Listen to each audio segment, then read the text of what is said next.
আটটা হাদিস শুনব, যে আটটা হাদিসে রাসূলুল্লাহ সাল্লাল্লাহু আলাইহি ওয়াসাল্লাম সুন্দর উদাহরণ এবং উম্মতের জন্য অনন্ত কালব্যাপী এর মধ্যে শিক্ষা ঢুকাই দিয়েছেন।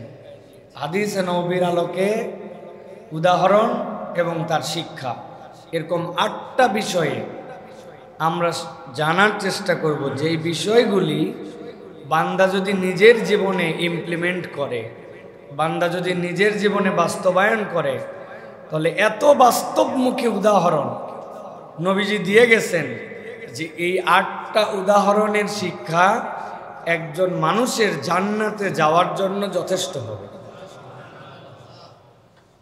প্রিয় ভাইয়েরা, আল্লাহ রাব্বুল আলামিন কুরআনুল কারীমের মধ্যে বলছেন, সূরা কাহাফ, সূরা কাহাফের ২৭ নম্বর আয়াতের মধ্যে আল্লাহ রাব্বুল আলামিন আপনাকে আমাকে নির্দেশনা দিয়েছেন যে হে রাসূল, আপনার কাছে যে ওহী করা হয়েছে, ওয়াতলু মা উহিয়া ইলাইক, আপনার কাছে যে ওহী পাঠানো হয়েছে আপনি ওহী আপনার উম্মতের কাছে তেলাওয়াত করে দেন।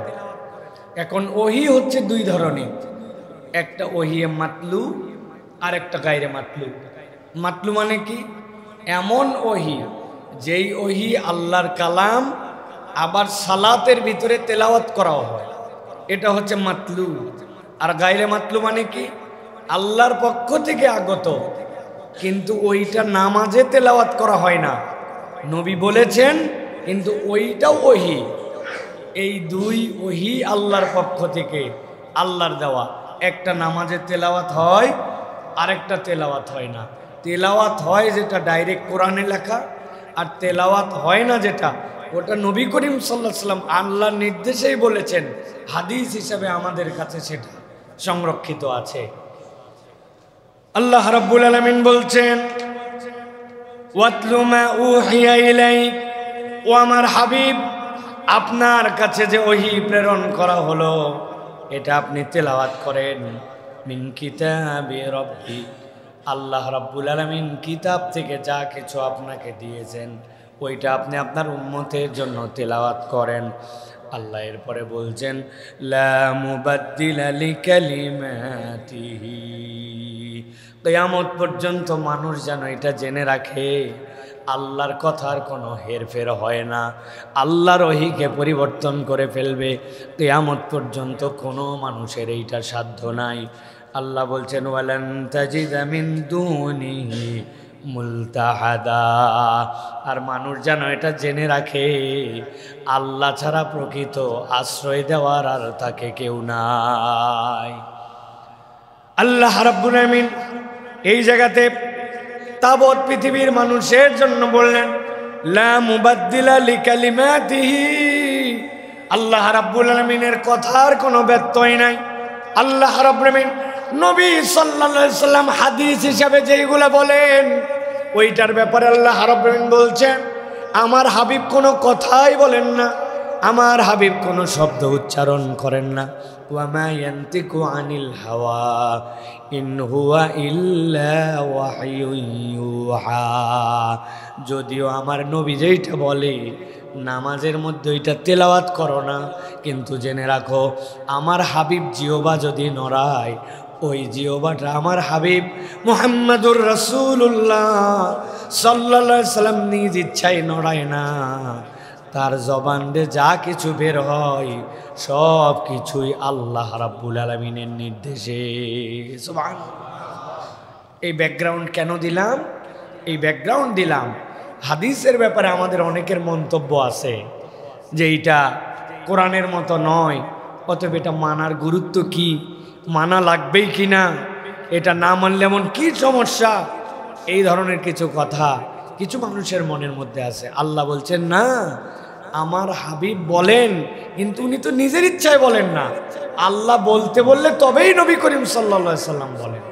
যেই লোক কোনো ইউনিভার্সিটিতে যান নাই, যেই মানুষ কোনো প্রাতিষ্ঠানিকভাবে কোনো বিদ্যালয়ে পড়েন নাই, সেই মানুষের থেকে সুন্দর কথা, অল্প কথায় পৃথিবীতে তার থেকে বেশি ভাব প্রকাশের ক্ষমতায় আল্লাহ কাকেও দেন নাই। আল্লাহ সেই মানুষের কথাকে এমনভাবে সংরক্ষণ করেছেন যেরকম কোরআন অবিকৃতভাবে কিয়ামত পর্যন্ত সংরক্ষিত থাকবে, নবী করিম সাল্লাল্লাহু আলাইহি ওয়াসাল্লামের প্রত্যেকটা কথা অবিকৃতভাবে কিয়ামত পর্যন্ত সংরক্ষিত থাকবে। সুবহানাল্লাহ। অতএব এটাই হচ্ছে হাদিস, যেটা আল্লাহ রাব্বুল আলামিন নবী করিম সাল্লাল্লাহু আলাইহি ওয়াসাল্লামকে দিয়ে বলিয়েছেন।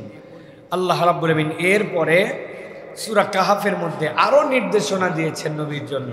আল্লাহ রাব্বুল আলামিন বলছেন, ওয়াসবির নাফসাকা মাআল্লাযীনা ইয়াদউনা রাব্বাহুম বিল গাদাতি ওয়াল আশি ইউরিদুনা ওয়াজহাহু। হে নবী, আপনি তাদের সাথে নিজেকে সম্পৃক্ত করেন যেই মানুষগুলা সকাল সন্ধ্যা আল্লাহকে সন্তুষ্ট করার জন্য, ওই মানুষগুলা আল্লাহকেই কেবল ডাকে, দুনিয়ার কোনো টার্গেট নাই। সকাল এবং সন্ধ্যায় আল্লাহকে খুশি করার জন্য তারা আল্লাহকে ডাকে। সুবহানাল্লাহ। তাহলে সকাল সন্ধ্যার ওজিফা, সকাল সন্ধ্যার জিকির আজকার, এটা অত্যন্ত গুরুত্বপূর্ণ একটা বিষয়।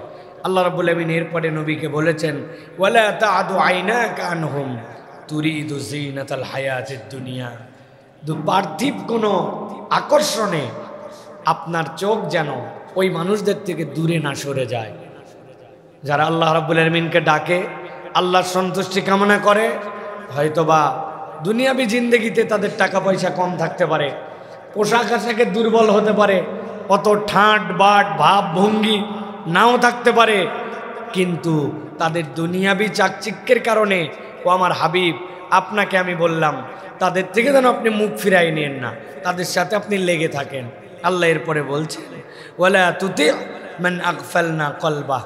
আরে আমার হাবিব, আপনাকে নির্দেশ দিলাম মানে আপনার উম্মতকে নির্দেশ দিলাম, কিয়ামত পর্যন্ত আপনার উম্মত যেন 3 শ্রেণীর মানুষের সাথে না মেশে। কয় শ্রেণী? এদের সাথে যেন কোনো সম্পর্ক না রাখে। 1 নম্বর, মান আগফালনা কলবাহ, যেই মানুষেরা আল্লাহ রাব্বুল আলামিনের জিকির থেকে নিজেদের অন্তরকে দূরে সরায় ফেলছে, গাফেল বানায় ফেলছে। দুনিয়ার ঠাট বাট, টাকা পয়সা, চলাফেরা, জামা কাপড়, খাওয়া দাওয়া, বাড়ি ঘর খুব হেভি, কিন্তু আল্লাহর স্মরণের সাথে তাদের সম্পর্ক নাই, গাফেল বান্দা। রসুল, আপনাকেই কেবল নির্দেশ দেওয়া হলো না, আপনার উম্মতকেও দায়িত্ব দেওয়া হলো, এই গাফেল বান্দাদের সাথে তাদের যেন কোনো দোস্তি না থাকে, তাদের যেন সম্পর্ক না থাকে, তারা এড়াই চলবে এদেরকে। এটা 1 নম্বর। 2 নম্বর, ওয়াত্তাবা হাওয়া। এক শ্রেণীর মানুষ আছে খেয়াল খুশি মতো জীবন চালায়, আল্লাহ পছন্দ জিন্দেগি না, নিজ পছন্দ জিন্দেগি।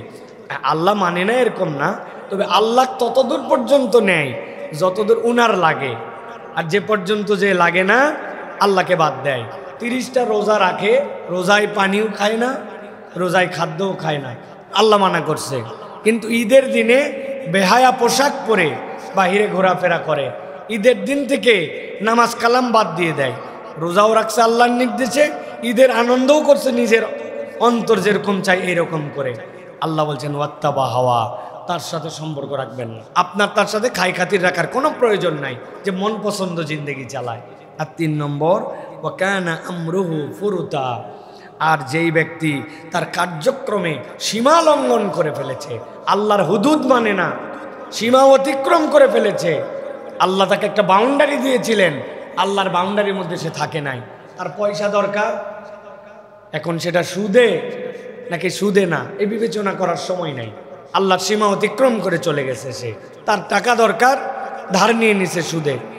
কামাই রোজগারের জন্য কিছু কথা বললে কামাই রোজগার বাড়বে, এই জন্য হালাল হারামের বিবেচনা করে নাই, হারাম ব্যবসায় নিমজ্জিত হয়েছে, মিথ্যা কথা বলতে শুরু করে, ধোঁকা দিতে, প্রতারণা করতে কোনো রকম তার কুণ্ঠিত হয় না, সীমা লঙ্ঘনকারী। আল্লাহ বলছেন এর সাথে সম্পর্ক থাকবে না, মন পছন্দ জিন্দেগি যাপনকারী সম্পর্ক থাকবে না।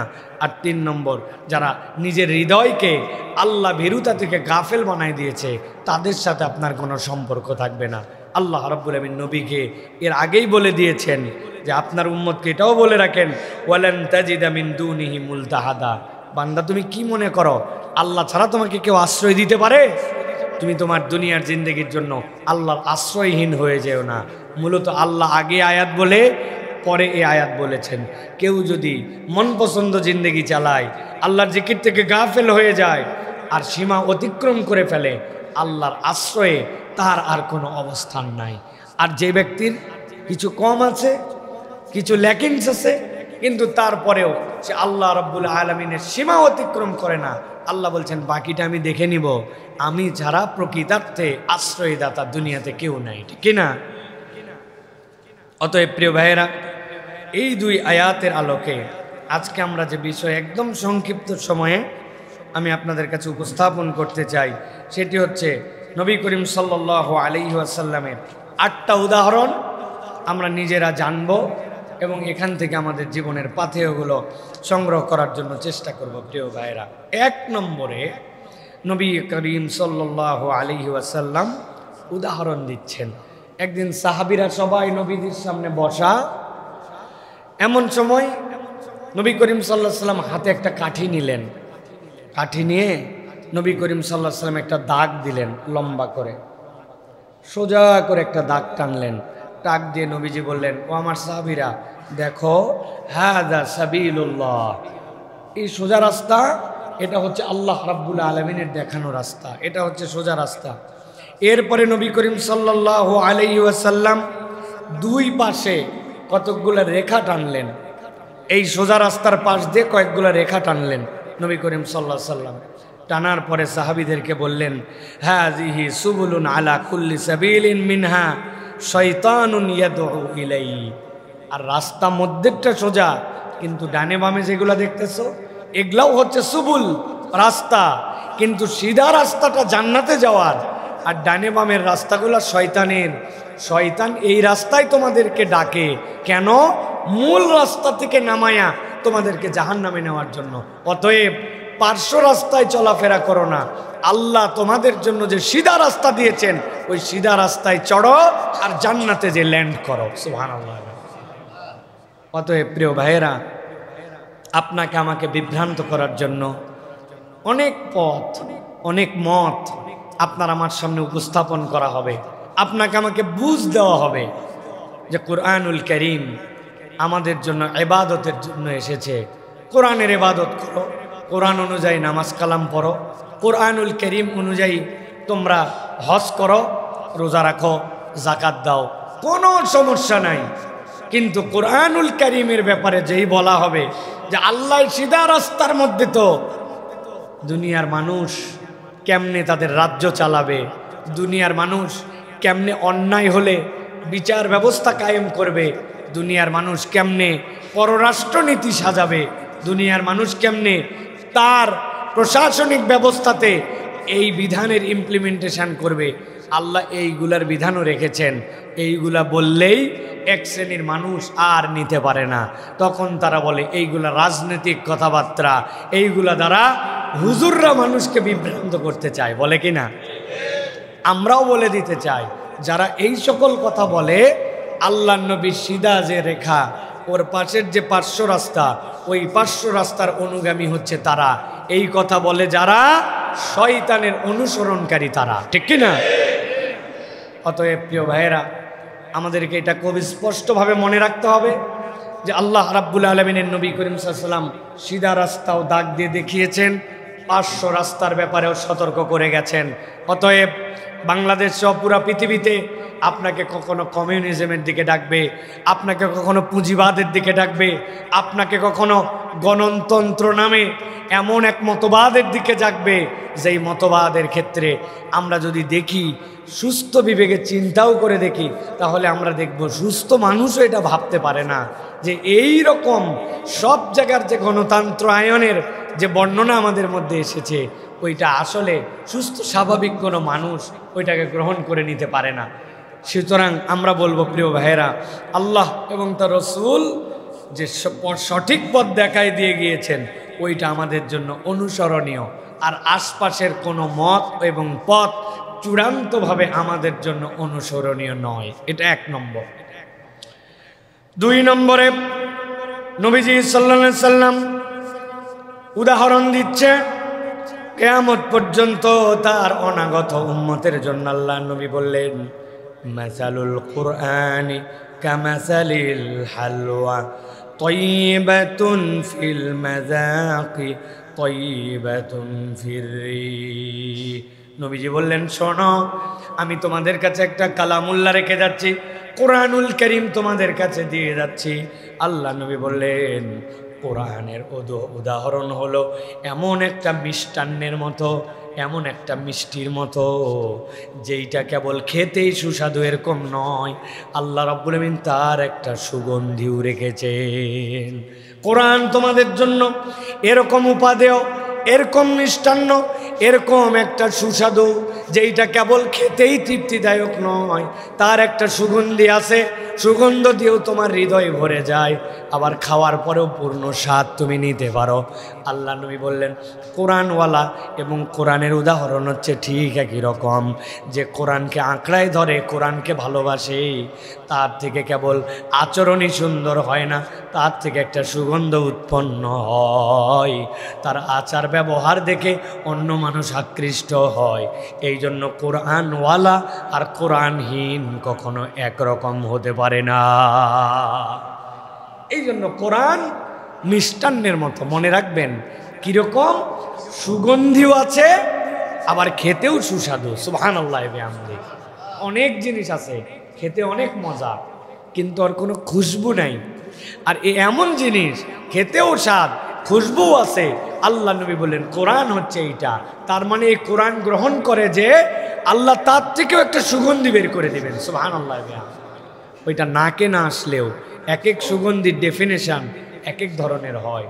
সুতরাং আল্লাহ নবী সাল্লাল্লাহু আলাইহি ওয়াসাল্লাম এই কোরআনকে আমাদের পাথেয় করতে বলেছেন।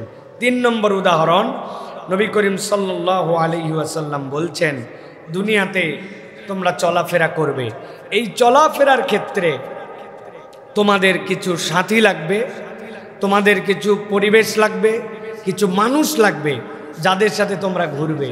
এখন কোন মানুষের সাথে তুমি ঘুরবা আর কোন মানুষের সাথে তুমি ঘুরবা না, নবী করিম সাল্লাল্লাহু আলাইহি ওয়াসাল্লাম তার একটা উদাহরণ দিয়েছেন। আল্লাহ নবী সাল্লাল্লাহু আলাইহি ওয়াসাল্লাম বলছেন, মাসালুল জালিসিস সালিহি ওয়াস-সুই কাহামিলিল মিসকি ওয়া নাফিকিল কির। আল্লাহ নবী সাল্লাল্লাহু আলাইহি ওয়াসাল্লাম বলছেন, দুনিয়ার বুকে মানুষ 2 ধরনের মানুষের সাথে চলাফেরা করে। যদি সে নেককার মানুষের সাথে চলাফেরা করে, তাহলে তার উদাহরণ হচ্ছে আতরওয়ালার মতো। কোনো একটা ব্যক্তি যদি আতরওয়ালার সাথে চলে, তাহলে আতর যদি তার হাতে মেখেও নাও দেয়, ওই আতরওয়ালা বোতল খুলে বোতল বন্ধ করে, ওই আতরওয়ালা তার আতরের বোতলগুলা গুছায়, ওইগুলাকে সংরক্ষণ করে, আতরওয়ালার পাশ দিয়া তার সুগন্ধগুলি বের হয়। লাগায় নিলে তো অনেক সুগন্ধি, না লাগালেও আতরের দোকান থেকে একটা সুগন্ধি বের হয়। আল্লাহ নবী বলছেন, তুমি যদি নেককার মানুষের সাথে ঘোরো, ভালো মানুষের সাথে ঘোরো, কোরআনকে যে পছন্দ করে ওই কোরআনওয়ালার সাথে যদি মেশো, তুমি প্রকৃতার্থে কোরআনের ছাত্র হতে না পারলেও ওই ভালো মানুষের মতো সেম যোগ্যতা অর্জন করতে না পারলেও তার থেকে যে সুগন্ধি বের হবে, ওই সুগন্ধি দ্বারা তুমি প্রভাবিত হবে। এই জন্য আল্লাহ নবী বললেন, তুমি যদি মিশতে চাও তাহলে অবশ্যই ভালো মানুষের সাথে মিশো। নবীজির সাথে সাথে উদাহরণ দিলেন, তোমাদের জন্য নিষেধ করা হচ্ছে ওয়াসুই কাহামিলিল মিসকি ওয়া নাফিকিল কির। আর যদি কেউ হাঁপড়ওয়ালা, ওই যে কামার, যেই কামার আগুনের কয়লার মধ্যে পুড়ায়া আপনার জন্য বটি বানায় দেয়, আপনার জন্য দাও বানায় দেয়, আপনি ওই কামারের কাছে যদি যান, আপনি কিছু না পাইলেও ধোঁয়ার গন্ধটা আপনার গায়ের মধ্যে লেগে যাবে।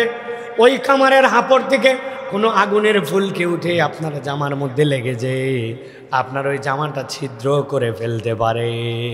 আল্লাহ নবী বললেন, যদি কোনো ক্ষতি নাও হয়, ওই কামারের যে ধোঁয়ার গন্ধ, ওইটা তোমার নাকের মধ্যে প্রবেশ করবে। অতএব তুমি কার সাথে মিশতেছো এইটা তুমি সিদ্ধান্ত নাও। ভালো মানুষের সাথে মিশতে হবে, এই ভালো মানুষ দ্বারা তোমার জীবনে প্রভাব বিস্তার করবে। আর খারাপ মানুষ তুমি হয়তো বলতে পারো, তার কোনো খারাপ দিক আমি নিব না, তার সাথে বেশি দিন চলবো না, অল্প কিছুদিন চলবো, পরিস্থিতির দাবিতে এখন তাকে দূর করতে পারি না। বন্ধু বান্ধব আছে, এসএসসি পরীক্ষাটা খালি শেষ হোক, এরপরে আমি ঢাকা চলে যাব, অমুক জায়গায় চলে যাব। এখন এই কয়দিনের জন্য ওরা চেতায় লাভ কি? এই জন্য খারাপ বন্ধুর সংস্রব সারে নাই, বিড়িখোরের সাথে থাকছে, গাঁজাখোরের সাথে থাকছে, বেনামাজির সাথে থাকছে। আমার কথা নয়, নবীর কথা। তুমি যদি বেনামাজে নাও হয় তার প্রভাবে পড়ে, কিন্তু তার আসর তোমার মধ্যে আসবে। খারাপের প্রভাব সংস্রবের কারণে খারাপটা আসে, ভালোর প্রভাব সংস্রবের কারণে ভালোটা আসে। অতএব আল্লাহ নবীর এই ঘোষণা অনুযায়ী আমরা এরকম যেন মনে না করি একটু চলাই লাগে, দুনিয়ার বাস্তবতায় একটু সম্পর্ক রাখাই লাগে। আল্লাহ নবী সাল্লাল্লাহু আলাইহি ওয়াসাল্লাম বলছেন ওটার প্রভাব কিন্তু তোমার জীবনে আসবে। তুমি জিনিস বানাতে যাও নাই, তুমি তার দোকানে বসও নাই, কিন্তু তুমি যদি হাঁপড়ওয়ালার সাথে চলাফেরা করো, তার ধোঁয়াটা তোমার কাছে আসবে। ধোঁয়ার একটা গন্ধ আছে যেটা তুমি হয়তো নাক দিয়ে শুঙে ফেলার কারণে বুঝতে পারবা না, কিন্তু তোমার আশপাশে যে আছে, তোমার পোশাক আশাক, তোমার অবয়ব থেকে এটা পেয়ে যাবে সে। এই জন্য নবী করিম সাল্লাল্লাহু আলাইহি সাল্লাম কঠিনভাবে নিষেধ করেছেন, বা হয় মিশলে ভালো মানুষের সাথে মিশো, আর না মিশলে কারোর সাথে মেশার দরকার নেই, একা থাকো। নবী করিম সাল্লাল্লাহু আলাইহি সাল্লামের কথা এটা। কথা বললে ভালো কথা বলো, আর কথা যদি না বলো চুপ করে থাকো।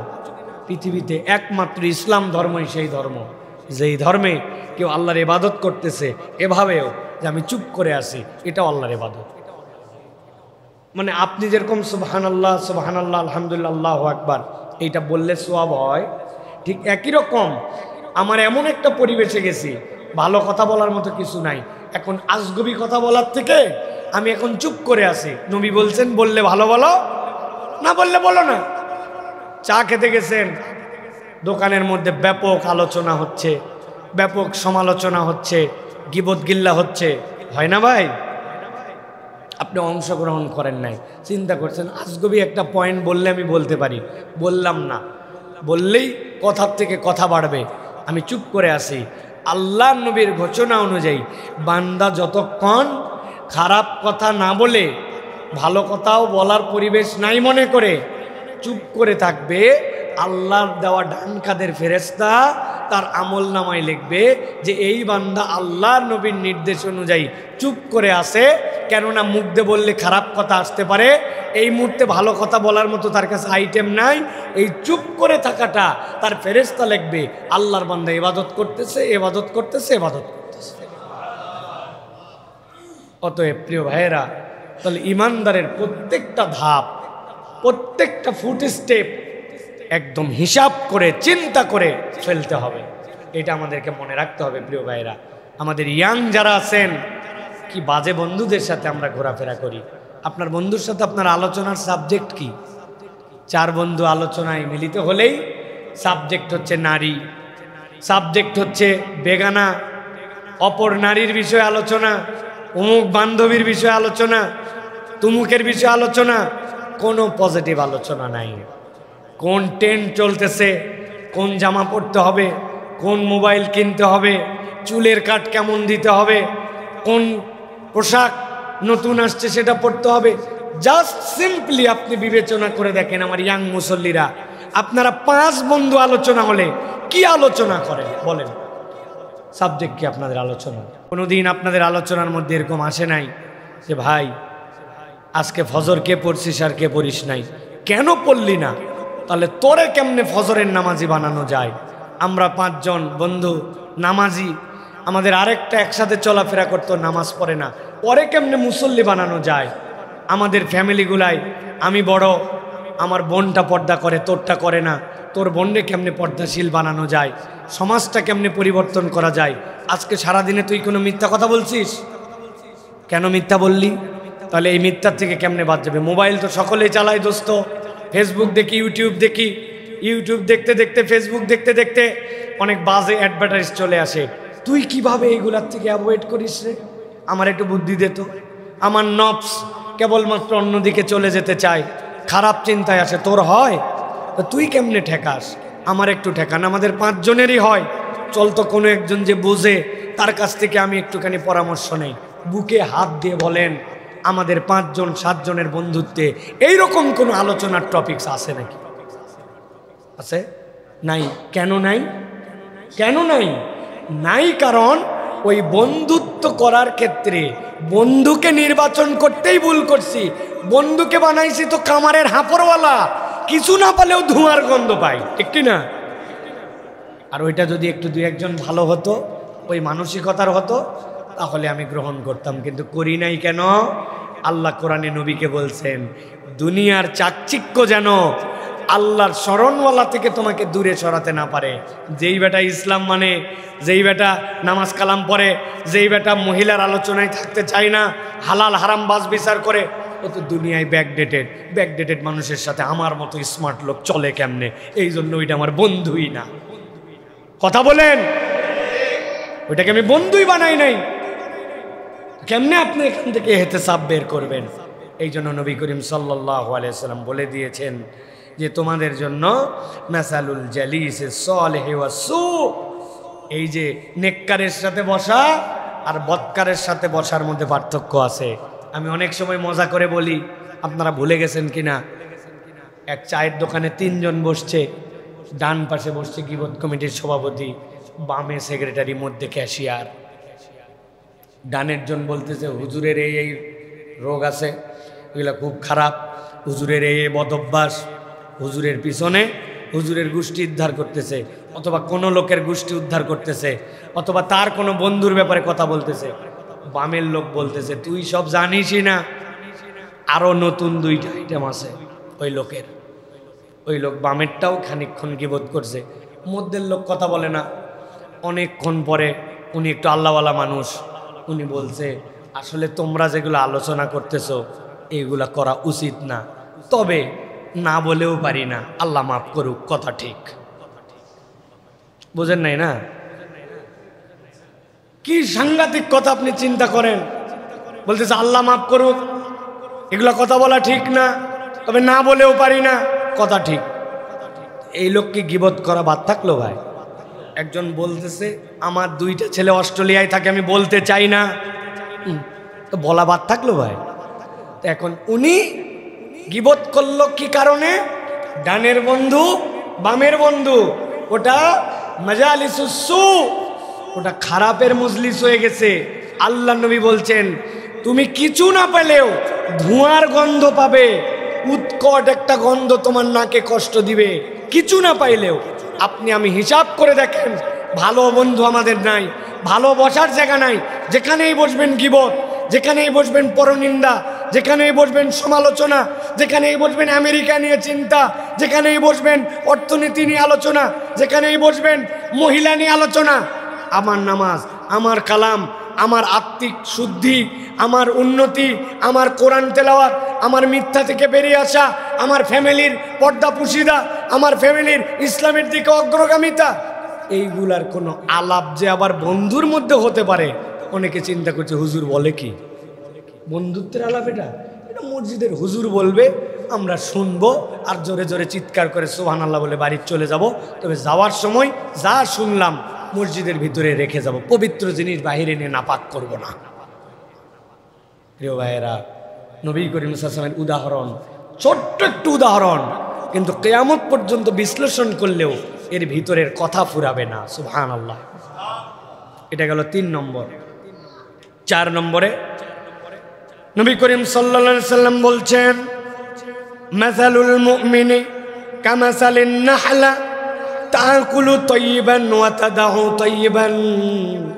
আল্লাহ নবী উদাহরণ দিচ্ছেন, একজন মুমিন বান্দা যে হবে, আল্লাহর প্রতি বিশ্বাসী বান্দা, নিজেকে সাধারণ মানুষ থেকে আলাদা করে মুমিন হিসাবে নিজের পরিচয় উপস্থাপন করেছে। আল্লাহ বলছেন মুমিনের উদাহরণ হচ্ছে মৌমাছির মতো। মৌমাছি এমন প্রাণী যে ভালোটা খায় আবার ভালোটাই উদ্গত করে। মৌমাছি কখনো কোনো খারাপ কিছু খায় না। বেছে বেছে মৌমাছি যখন কোনো ফুলের উপরে আসে, আসার পরে সেন্ট্রালি তার ঘরের মধ্যে যে রানী মৌমাছি বসে থাকে তার সাথে একটা ওয়াকি টকির যোগাযোগ তার থাকে। পুরা ফুলের যা যা গুণাগুণ সব সে দেখে, দেখার পরে সিগন্যাল পাঠায় এই ফুলের বর্ণনা এরকম, সুগন্ধ এরকম, দেখতে এরকম, সবগুলার সিগন্যাল যখন রানীর কাছে যায়, রানী আবার সেকেন্ড চেক করে, সেকেন্ড চেক করার পরে অনুমতি দেয়, এখন তুমি তার মধ্যে তোমার সুর প্রবেশ করাও। অনুমতির আগে নিজের চোখের দেখাতেও কেবলমাত্র সে অলি সংগ্রহ করে না, এরপরে সে সেইটা মুখের মধ্যে নেয়, নেওয়ার পরে ভালোটাই উদ্গত করে, ওখান থেকে নেওয়ার পরে মধু হিসাবে সংরক্ষণ করে। আল্লাহ নবী বলছেন আমার ইমানদার মুমিন বান্দার উদাহরণ তো তাই হবে, সে যেরকম গ্রহণ করবেও ভালো, তার থেকে কেবল ভালোটাই প্রকাশ পাবে, খাবেও ভালো, প্রকাশও হবে তার জন্য ভালো। ইমানদারের মধ্যে কোনো খারাপ নাই, সে মৌমাছির মতো চুজ করে করে গ্রহণ করে, যা ইচ্ছা তাই নেয় না। কুলু হালালান তয়্যিবা, আল্লাহ বলেছেন কেবল হালালি খায় না, তয়্যিব খায়, সুন্দর করে খায়। গোশত জবেহ করার পরে খেতে পারে, কিন্তু খায় না, সে পুড়িয়ে খায়, রান্না করে খায়, ওইটার সর্বোচ্চ উপাদেয় করে খায়, স্বাস্থ্যসম্মত করে খায়। কেবল হালালি খায় না, স্বাস্থ্যসম্মত খাবার খায়। আল্লাহ নবী সাল্লাল্লাহু আলাইহি ওয়াসাল্লাম বলছেন ইমানদার খাবেও ভালো, আবার ইমানদারের প্রকাশটাও হবে ভালো। সুবহানাল্লাহ, গ্রহণ করবে ভালো, প্রকাশও হবে ভালো, দুটার ব্যালেন্স। আল্লাহ নবী উদাহরণ দিলেন মৌমাছির মতো। পৃথিবীর কোনো মৌমাছি কিয়ামত পর্যন্ত আসবে না, পৃথিবীর সকল ফুল যদি শুকায়ও যায়, মৌমাছি মধু উৎপন্ন করবে না, মরে যাবে, কিন্তু খারাপটা নিবে না, আর নিলে ভালোটাই বের করে দিবে। সুবহানাল্লাহ, মধু কখনো নষ্ট হয় না। পৃথিবী বদলায় যাবে, কিয়ামত হয়ে যাবে। আজকের থেকে মধু যদি মধুর মতো সংরক্ষণ করা হয়, যে 6টা তাদের অবকাঠামো, ষষ্ঠ কোণী তার যে ঘর, ওই ঘরের মধ্যে যদি মধু থেকে যায়, কিয়ামত পর্যন্ত মধু নষ্ট হবে না। এটা আল্লাহ রাব্বুল আলামিনের ঘোষণা কোরআন দ্বারা। তাহলে সে নিয়েছেও ভালো, দিবেও ভালো। তাহলে হিসাব করেন আমরা কি ভালোটা নিচ্ছি এবং আমার থেকে প্রকাশ ভালোটা হচ্ছে কিনা। নবীজি বলে দিয়েছেন ইমানদার এই মৌমাছির মতো, কিন্তু আমরা তো দেখি উল্টা, নেইও খারাপ, প্রকাশও খারাপ, ঠিক না? গু নিচ্ছি, গু বের করতেছি। এটা কেবল খাওয়া মানে এটা নয় যে খালি ভক্ষণ, আচার আচরণ, আদর্শ। কোন আদর্শ আমি নিচ্ছি ভাই? কাকে আমি ফলো করি বলেন? চুল কাটার সময় সেলুনের দোকানের সামনে যেগুলো ডেমনস্ট্রেশন দেওয়া থাকে, কোনো মুসলিম কল্পনা করতে পারে যে এই রকম কোনো মুসলমানের আদর্শ হতে পারে? একটু কথা বলেন ভাই। বাংলাদেশ কেন, পৃথিবীর যত সেলুনের সামনে চুল কাটার যত নমুনা দেওয়া আছে, কোনো একটা নমুনা কোনো ভদ্র, কোনো ইমানদার যদি আল্লাহর নবী এবং সাহাবীদের আমলের দিকে তাকায় কল্পনা করতে পারে? কিন্তু আপনি খেয়াল করে দেখেন ডেমনস্ট্রেশনে ওইটাই দেওয়া, যে এই পোশাকগুলি পোশাকের দোকানের সামনে ডলকে পরিয়ে রেখেছে ছেলে এবং মেয়েদের। একটু একটা মানুষ হিসেবে কেবল বিবেচনা করে দেখেন, এই পোশাক, এই ধরন পুরুষ কি নারী হতে পারে? আপনি কেমন পোশাক পরতেছেন যেটা পরে আপনার হাঁটু ভাঁজ হয় না, যেটা পরে আপনি হারলে আপনার পাছার একটা অংশ বের হয়ে যায়, যেটা পরে আপনি স্বাভাবিকভাবে প্রস্রাব পায়খানা করতে পারেন না, যেটা আপনাকে স্বস্তি দেয় না, স্টাইল দেয়। একটু বিবেচনা করে দেখেন প্রিয় ভাইরা। আল্লাহ নবী এই জন্য বলছেন মুমিন নিবেও ভালো, দিবেও ভালো। এখন আমি নিচ্ছিই তো সব জায়গায় খারাপ। টিভি দেখতেছি, চোখ দিয়ে খারাপটা, গান দিয়ে যা শুনতেছি কান দিয়ে ওইগুলা খারাপ, কল্পনা যেটা করতেছে ওইটা খারাপ, খাদ্য হারাম, পোশাক যেটা পরতেছে ওটার সাথে শরীয়তের কোনো সম্পর্ক নাই। আপনি কেমনে ভাবতেছেন আউটপুটটা একবারে আল্লাহর ওলির মতো বের হয়ে যাবে? অনেক অভিভাবক এসে বলে হুজুর দোয়া করেন আমার ছেলেটা যেন মানুষের মতো মানুষ হয়, আমার ছেলেটা যেন নেককার হয়। ভাই কেমনে নেককার হবে? আপনার সন্তানকে আপনি নামাজি বানাতে চান, বাপ মা ফজরের নামাজে জীবনে ওঠে না, ওই বাড়ির থেকে ফজরের নামাজে জামাতে বাপ বের হয়ে যায় না, বড় ভাই যায় না, উপযুক্ত সময়ে টাইম মতো মাকে নামাজ পড়তে দেখে না, টিভির মধ্যে যেইগুলা চলে ওইগুলা বাপ আর সন্তান যে একসাথে দেখতে পারে না, এই বোধই আপনি তার 4-5 বছরে দূর করে দিছেন। এমন জিনিস দেখতেছে যেইটা একটা সিনেমা চলতেছে, একটা নভেল চলতেছে, একটা নাটক চলতেছে, একটা পুরুষ আর একটা নারী তারা একজন আরেকজনকে কিস করতেছে, এটা আপনার ছোট্ট বাচ্চা দেখে মনে করতেছে এটাই স্বাভাবিক। যেটা আপনার বেডরুমে কেউহীন একান্ত স্বামী স্ত্রীর সম্পর্ক হওয়ার কথা ছিল, সেটা আপনার স্ক্রিনে চলে, সেটা আপনার মোবাইলে চলে, আপনিও দেখেন, আপনার সন্তানও দেখে। এমন পোশাক তাকে কিনে দিছেন যেই পোশাকের সাথে শালীনতার সম্পর্ক নাই। আপনি কেমনে ভাবতেছেন এই আউটপুটটা একবারে আল্লাহর ওলি বের হয়ে যাবে? হলারের মধ্যে দিছেন আপনি ধান চাল, আর এক্সপেক্ট করতেছেন এদিক থেকে যে আপনি বের করবেন হচ্ছে মরিচের গুঁড়া, এদিক থেকে বের করবেন হলুদের গুঁড়া, এদিকে দিছেন ধান, বের হবে তো? তাইলে কেমনে সম্ভব?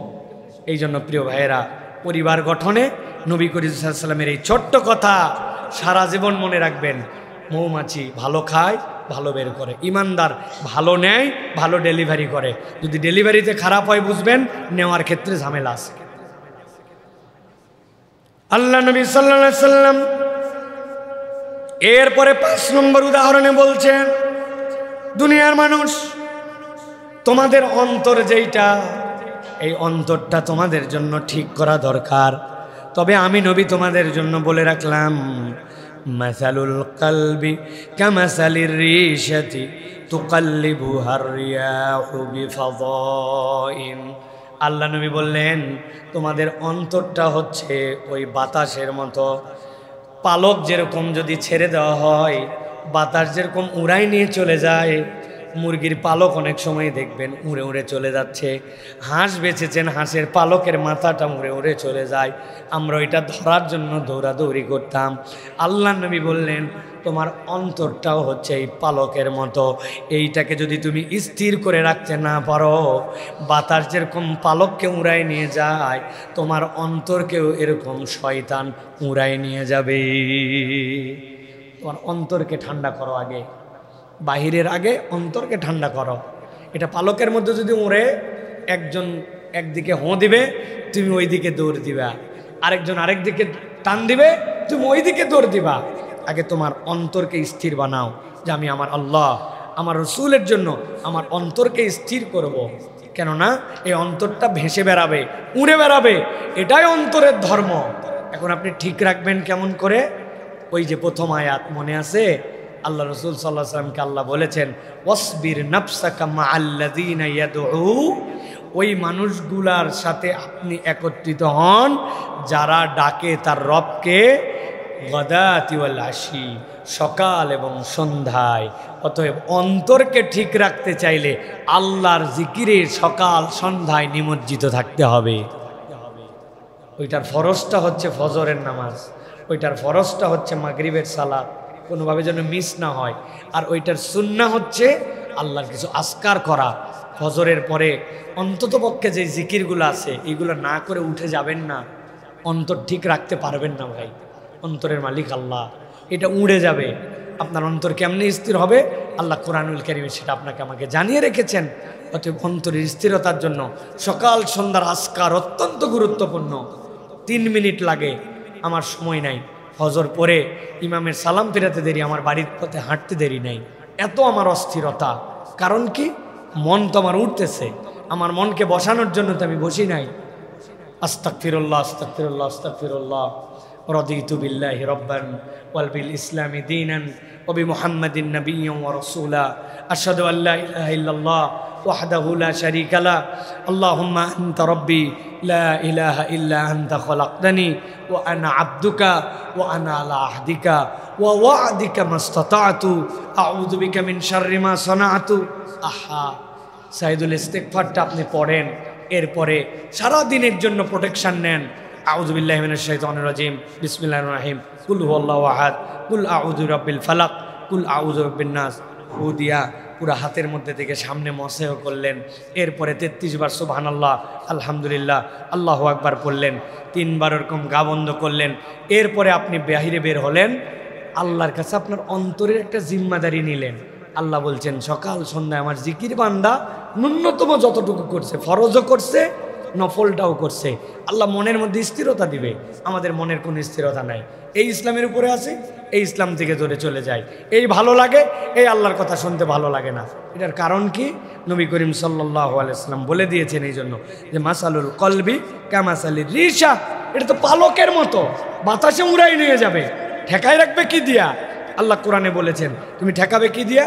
আল্লাহ রাব্বুল আলামিন জানায় রেখেছেন তুমি ঠেকাবেই নবীকে। আমি বললাম আর তুমি তোকে ওয়াসবির নাফসাক মাআল্লাযীনা ইয়াদউনা রাব্বাহুম বিল গাদাতি ওয়াল আশি। একা একা জিকির করো না, যারা জিকিরকারী তাদের সাথে তুমি তোমাকে যুক্ত রাখো। ভালো মানুষের সংস্পর্শে না থাকলে নিজের অন্তর ঠিক রাখা যাবে না। আমরা ভালো মানুষ তো দূরের কথা, কোনো মানুষের সাথে আমাদের সম্পর্ক নাই। ভালো মানুষ তো অনেক পরের কথা, মানুষের সাথে আমাদের সম্পর্ক নাই, এরকম হয়ে গেছে। যদি জিজ্ঞাসা করি এই মসজিদের ইমাম সাহেবের পাঞ্জেগানা যারা মুসল্লি দূর থেকে আসছেন ভিন্ন কথা, ইমাম সাহেবের নাম্বার, মুয়াজ্জিনের নাম্বার, আমাদের খাদেমের নাম্বার কার কার মোবাইলে আছে বলেন? পুরা দেশবাসীকে জিজ্ঞাসা করলাম, পুরা দেশবাসী পুরা পৃথিবীবাসীকে জিজ্ঞাসা করলাম আপনার ইমামের নাম্বার নাই, আপনার মুয়াজ্জিনের নাম্বার নাই। ও ভাই, মুয়াজ্জিন অত আমলদার না হতে পারে, কিন্তু 1 সেকেন্ড এদিক এদিক হয় না, সে আজান দেয়। আজান দেওয়ার সময় অন্তত আপনার থেকে বেশি 5 বার অজু করে এসে আজান দেয়। কিছু না হলেও, তার চাকরি হলেও সে আল্লাহর জন্য নামাজটা সঠিক মতো আদায় করে, সে আমার থেকে ভালো মুসলমান। ইমাম সাহেব তার কামাই রুজি কম হতে পারে, বলতে পারেন তার এটা একটা চাকরি, জি না, নীরের চাকরি নয়, ধরলাম চাকরি, চাকরি আপনিও করেন সেও একটা করে, কথার কথা ধরলাম, কিন্তু সে 5 ওয়াক্ত সালাত উপযুক্ত সময় আদায় করে, মুসল্লিদেরকে পিছনে রাখে, চিন্তা করে অন্তত পাক সাপ আমার মুসল্লিদের জন্য আমার জিম্মাদারি আছে, আমার কারণে যেন আল্লাহ সকলের গুণে আমার কাঁধে না দেয়, এই জন্য সালাত আদায় করে, সে তো আমার থেকে ভালো মুসলমান। আমার বন্ধু ইমাম না, আমার বন্ধু মুয়াজ্জিন না, মসজিদের খাদেম, এ তো খাদেম, এক গুণে কেটা, তো মানুষের কাতারের মধ্যেই পড়ে না। প্রিয় ভাইরা, রাগ করেন না, অন্তর কিভাবে থাকবে ভালো মানুষের সাথে সম্পর্ক না রাখলে? কেমনে থাকবে, কেমনে? আমার সাথে যত ভণ্ড, যত জোচ্চোর ফোন দিছে, দোস্ত নিচে নাম, এটা বিড়ি খাইয়ে রাত্রে উঠবো, বিড়িখোরকে খুঁজে নিচে নামছে, আপনার বিড়িখোরের সাথে দোস্তালি। অথচ আপনার মুয়াজ্জিনের সাথে সম্পর্ক থাকলে, ওই আন্তরিকতা থাকলে, ওই হৃদ্যতা থাকলে 2 দিন আপনাকে না দেখলে আপনাকে ওই ফোন দিত, ভাই অসুখ নাকি ভাই, আসেন না যে, কি ব্যাপার? ঢাকা বিশ্ববিদ্যালয়ে এক স্যার মরে পড়েছিল, 7 দিন পরে ফ্ল্যাট থেকে বের করা লাগছে, 7 দিন। হিস্ট্রি খুঁজে দেখেন, আমি অনেক আগে আলোচনায় বলেছিলাম পাশের ফ্ল্যাটের সাথে সম্পর্ক নাই, মসজিদের সাথেও যদি সম্পর্ক থাকতো তাহলে তার নামাজি সাথীরা তাকে খুঁজতো, কিরে ফজরের সময় একসাথে নেমে যাই, মাগরিবে নামি, 1 দিন 2 দিন বাহির থেকে তালা দেওয়া নাই, লোক গেল কোথায়, খুঁজতো না ভাই? কিন্তু কেউ খোঁজে নাই, কেউ খোঁজে নাই। 7 দিনে পচা দুর্গন্ধ বের হওয়ার পরে দরজা ভেঙে ফায়ার সার্ভিসের লোকেরা বের করছে। এটা একটা উদাহরণ মাত্র প্রিয় ভাইয়েরা, সবাই মরে না, কিন্তু সকলের অন্তর মরে গেছে, দুর্গন্ধ বেরোচ্ছে ওইটা দিয়ে। আল্লাহ আমাদেরকে আমাদের নবী করিম সাল্লাল্লাহু আলাইহি সাল্লামের এই উদাহরণ অনুযায়ী আমাদের জীবনযাপন করার তৌফিক দান করেন।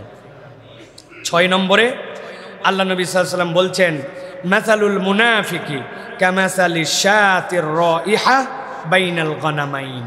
নবী বলছেন মুনাফিকের একটা উদাহরণ, মুনাফিকের অনেক আলামত শুনছি আমরা, নবী বলছেন মুনাফিক হচ্ছে ওই ভেড়ার বাচ্চার মতো, যেই ভেড়ার বাচ্চা 2 পালের মধ্যেই ঢোকে, এটা ওর পাল না, ওই জানে, কিন্তু আরেক পালের মধ্যেও ঢোকে, এদিকেও ঢোকে।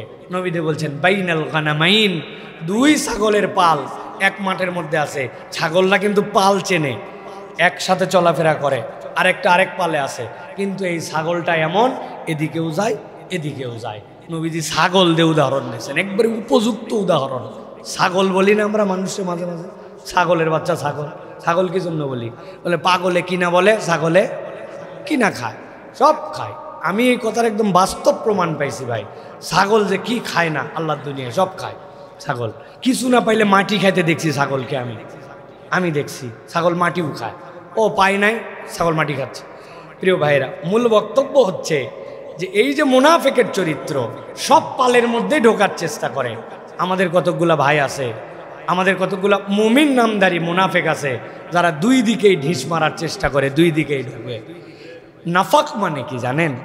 নফক মানে হচ্ছে টানেল। টানেল মানে কি? যার 2টা মুখ আছে, আরবে যারা গেছেন পাহাড়ের নিচ দিয়ে টানেল আছে না ভাই? আমি পৃথিবীর সবচেয়ে বড় টানেল জাপানে অথবা আমেরিকায়, জাপানেই সম্ভবত বহু আগের, কত আগের যেন একটা টানেল আছে, অর্ধেক সমুদ্রের নিচ দিয়ে আসার পরে বাকি অর্ধেকটুকু উঠাই দিয়ে আবার রাস্তা বানাইছে। ওই টানেল দেখতে গিয়েছিলাম, ওইটা হচ্ছে জাপানের ইয়েতেই, কি বলে, রাজধানীতেই। এই টানেলের যে ব্লেড, ওই ব্লেডটা কিভাবে কাজ করে ওইটাও ডিসপ্লেতে ওখানে রাখা আছে। ওই যে টানেল, একদিক দিয়ে ঢুকলাম আরেক দিক দিয়ে বের হলাম, তার মানে দুইটা মুখ লাগে। নফক মানে টানেল, আরবির এই নফক থেকেই মুনাফেক। মুনাফেকের চরিত্র কি? এদিকেও আছে ওদিকেও আছে, নামাজ কালামও পড়ে, আবার দেখা যাচ্ছে ইসলাম বিরোধী যারা তাদের সাথেও চলাফেরা করে। রাত্রে 70 রাকাত তাহাজ্জুদ পড়ে, আবার মানুষও মারে। ফজরের নামাজের পর জায় নামাজও খোঁজে, আবার মুনাফিকি করে দেশের টাকা বিদেশে পাচার করে। আছে না ভাই? একটা ছেলে কি পরিমাণ ব্রিলিয়ান্ট হলে আপনি চিন্তা করে দেখেন, প্রত্যেক মাসে প্রায় 350 কোটি টাকা পড়ালেখা খরচ লাগে তার। চিন্তা করে বৈধ পথে। আহা, বহু নিউজ দেখছি, কিন্তু এই নিউজ দেখার পরে ঘাবড়াই গেছেন। এক মানুষের জীবনে কয় টাকা লাগে বলেন? আমরা ভাড়া বাড়িতে থাকি, ভাড়া গাড়িতে চলাফেরা করি, আল্লাহ 2টা পয়সা দেয়, ওইটা দিয়ে ভাড়া দেই, মিটাই, তারপরেও মনে হয় আলহামদুলিল্লাহ আল্লাহ যথেষ্ট রাখছেন। আপনি কতটুকু খরচ করতে পারেন আপনার জন্য? কিন্তু এক একটা মানুষ হাজার হাজার কোটি টাকা খেয়ে ফেললো, উপরে ইসলামের বেশভূষা, লেবাস, পোশাক। আল্লাহ নবী সাল্লাল্লাহু আলাইহি ওয়াসাল্লাম বলছেন, এরা ছাগল, এই পালেও দৌড়ায় ওই পালেও দৌড়ায়, কিন্তু মুনাফিক আদ-দারকুল আসফালি মিনান নার, তার নামাজ, রোজা, হজ, যাকাত কিচ্ছু কাজে দিবে না, সবগুলা জাহান্নামের নিচের স্তরে নিয়ে যাবে। অতএব 2 পালে দৌড়ানো যাবে না। ইসলামকে পছন্দ করলে, আল্লাহ রসুলকে পছন্দ করলে দুনিয়া একদিক, আপনার ইমান একদিক। এই ইমানে বলিয়ান হতে হবে। রাজি আছেন তো ইনশাআল্লাহ? পৃথিবী ভয় দেখাবে, তোমার ভিসা কেড়ে নিবে, তোমাকে আগাতে দিবে না, অমুকে স্যাংশন দিবে, তোমাকে এ করবে সে করবে, কিন্তু আমার ভয় পাওয়ার কিছু নাই। এক ক্ষুদ্র জীবন, মরে গেলেই কবর, তুইও মরবি কবরে, আমিও মরবো কবরে, কিন্তু কবরে যাওয়ার পরে আমার জায়গা জান্নাত আর তোমার জায়গা জাহান্নাম। অতএব মুনাফিকের দপ্তরে যাওয়া যাবে না।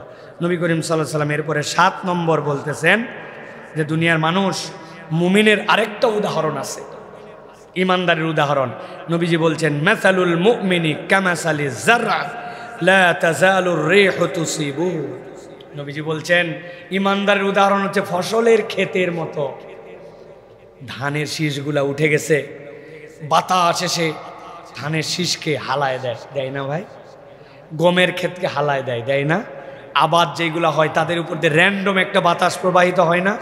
কিন্তু কোনোদিন কি শুনছেন যে ধান ক্ষেতের যে ধানের দানাগুলা উঠছিল, বাতাসে হালায় দিছে, গাছ চিন্তা করছে যে হালে যাচ্ছি যেহেতু, নিজে হালার দরকার নাই, আমার যেগুলো ধানের দানা আছে ওইগুলারে ফালাই দেই, ফালাই দিয়ে আমি সোজা হয়ে থাকি। ন, ও হেলে যাবে, বাতাস খাবে, পরিত্যক্ত হয়ে যাবে, বাতিল হয়ে যাবে, বাতাসের মতে বাতাসের ধাক্কা হবে, তারপরেও মাজা সোজা করে দাঁড়ানোর চেষ্টা করবে, না পারলে ধানগুলা নিয়ে, শীষগুলা নিয়েই কাত হবে। ঠিক না? নবীজি বলছেন ইমানদারের চরিত্র তো এরকম। ঝড়টা আসবে, ঝড় আসবে, কিন্তু ইমানের পথ থেকে জীবনে তাকে বিস্মিত করা যাবে। নবীজি আরেকটা উদাহরণ দিয়েছেন, ইমানদারের উদাহরণ খেজুরের গাছের মতো। পৃথিবীর একমাত্র গাছ যেই গাছের পাতা কখনো ডাল থেকে বিচ্ছিন্ন হয় না। যখন একদম পড়ে গেছে ডাল, পড়ে যাওয়ার পরে ওইটা শুকায় গেছে, ওইটা উই লেগে গেছে, ওইটার সময় পার হয়ে পচতে শুরু করছে, তাও সে তার পাতাকে কখনো ডাল থেকে আলাদা হতে দেয় না, ও একসাথেই থাকে, কখনো পাতা ঝরে যায় না। একমাত্র গাছ পৃথিবীর, পাতা ঝরে না। নবী বলছেন খেজুরের গাছ, ইমানদার খেজুরের গাছের মতো। সুবহানাল্লাহ। অতএব যত ঝড় আসুক, ঝাপটা আসুক, একটু বিপদ আসছে, ইমানদার উল্টাপাল্টা কথা বলে, এটা ইমানদারের চরিত্র হতে পারে না। মা বোনের অনেক সময় এরকম কথা বলে, আমি বহুবার উদাহরণ দিয়েছি। আল্লাহ তো আর অপরের বাচ্চা দেখে না, আল্লাহ খালি আমারটাই দেখে, যত রোগ আমারটারই, বলে না ভাই? ছাদের মধ্যে মরিচ নেড়ে দিছে, ওই দিন সরিষাগুলা শুকাতে দিছে, ভাঙাতে দিবে, আল্লাহর কি কাম, ওই দিনে আবহাওয়া খারাপ করে ঝুমঝুম করে বৃষ্টি আসছে, মহিলা খেপে, আল্লাহ অন্যর দিন দেখে না, খালি আমার দিনে আল্লাহর বৃষ্টি দেওয়া লাগে, বলে না ভাই?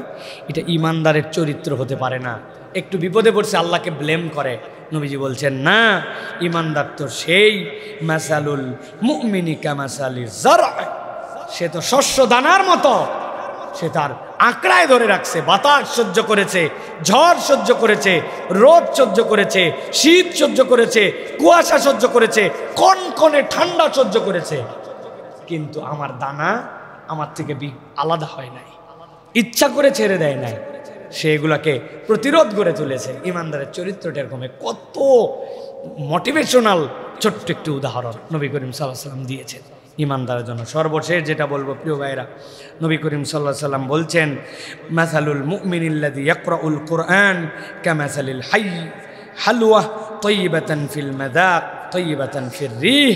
নবী করিম সাল্লাল্লাহু আলাইহি ওয়াসাল্লাম আবার বলছেন, তোমাদের মধ্যে থেকে কোরআন তেলাওয়াত করে যে ওই লোকটাও হচ্ছে সেই রকম এক মিষ্টান্নের মতো, যেটা কেবল খেতেও সুন্দর নয়, যেটা থেকে সুগন্ধি বের হয়। তার মানে কোরআন তেলাওয়াত করে যে আল্লাহ রাব্বুল আলামিন তার থেকে একটা সুগন্ধ ছড়ায় দেন। সুবহানাল্লাহ। এই কোরআনওয়ালা, কোরআন তেলাওয়াতকারী মানে কি? কোরআনওয়ালা। এই কোরআনওয়ালার বুঝ নাই জন্য আপনার আমার কোনো আমল আপনার আমার জীবনে আটকাচ্ছে না। কোরআনওয়ালা মানে কি? নবীজি যে উদাহরণ দিলেন যে এটা সুগন্ধও ছড়ায়, এইটা আপনার জন্য খাদ্য, মানে কি? আবার বলি, শতবার বলছে, আবার বলি আপনাদের কাছে, ডাক্তার দেখাতে গেছে একজন, যাওয়ার পরে ডাক্তার তার সাথে যে ব্যবহার করছে খুব খুশি হয়েছে। অনেক ডাক্তার দেখছি ভাই, কিন্তু এই ডাক্তার আধা ঘন্টা আমাকে সময় দিছে। ভাই রে ভাই, হাতের লেখা এত সুন্দর, কম্পিউটারের মতো। ডাক্তারের লেখা খুব বাজে হয়, ডাক্তাররা এলোমেলো লেখেন বেশি, কিন্তু এই ডাক্তার এত সুন্দর লেখছে, স্পষ্ট দেখা যায়। আসার সময় জিজ্ঞাসা করছে, বাবাজি ভিজিট কি আছে? বলে আপনার ভিজিট যত এতটা নাই, পুরাটা দিয়ে দিলে ওষুধ কেনা কঠিন। বলছে ঠিক আছে, অর্ধেক ভিজিট দেন, আর আমার কিছু স্যাম্পল ওষুধ আছে, এগুলো আপনাকে দিয়ে দিলাম, যান, এগুলোতে অন্তত 2-3 দিন চলবে, বাকিটাতে ওষুধ কিনেন। ব্যবহার ভালো, লেখা ভালো, এত দুর্দান্ত ট্রিটমেন্ট দিছে, ঔষধও সাথে কিছু দিয়ে দিছে, প্রেসক্রিপশন দিয়ে দিছে। ওই মুরব্বী বাড়িতে আসে, বাচ্চা কাচ্চাক বলছে, জীবনে ভালো মানুষ কেউ দেখতে চাইলে ওই ডাক্তারকে যেন দেখে, ভালো লেখা দেখতে চাইলে এই লেখাটা যেন দেখে, ভালো ব্যবহার কি ওই ডাক্তারের কাছে যেন শিখে নেয়। সুন্দর করে প্রেসক্রিপশন, ওনার ডাইনিং টেবিলের সামনে যে গ্লাস পেপারের নিচে রেখে বলছে, খবরদার এটা যেন নষ্ট না হয়, সবাই খেয়াল রাখবে। ডাক্তারের প্রশংসায় পঞ্চমুখ, লেখাতে মুগ্ধ, কিন্তু ওষুধ কিনেও নাই, খায়ও নাই। বুঝে থাকলে বলেন, এই সকল কাজ করে ওনার রোগ কি ভালো হবে? এত প্রশংসা করলো কাজ হবে না? এত হাতের লেখা সুন্দর কাজ হবে না? এত যত্ন করে প্রেসক্রিপশন রাখলো কাজ হবে না? ভালো করে মনে রাখেন, আমরা সেম পাগলামি করতেছি। একটা কোরআন আমাদের কাছে আছে, যত্ন করে রেখেছি, কোরআন আল্লাহর বাণী, কোনোভাবে যদি পায়ের সাথে লাগে 24 বার চুমু দেয়, পড়ে গেলে কি করব না করব অস্থির হয়ে যায়।